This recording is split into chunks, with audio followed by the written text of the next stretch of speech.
Hi Eddie, so if we do the box method, then it would look like this. So you'd have x squared and minus 4. And if we're going to do Ohm's method here, so multiply and plus. So we want to multiply to make minus 4, and we want to add to make the number that would be in front of the x. And of course there is no x value, so that must be 0.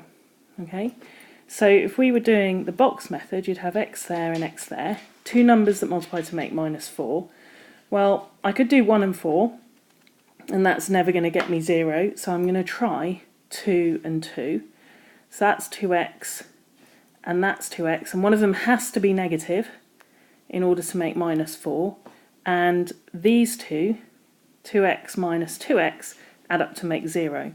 So going back to Ohm's method, the two numbers multiply to make minus 4, so minus 2 and 2, and minus 2 plus 2 adds to make 0. Okay, so what we've got is x minus 2 and x plus 2. And if you multiply that out, you will get back to this. Okay, so what I would like you to do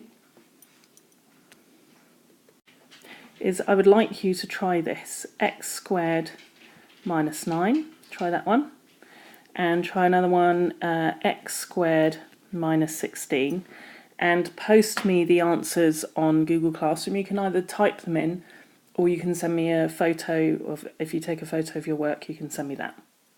Hope that helps. Let me know anyway. Message me on Google Classroom to let me know if that helped.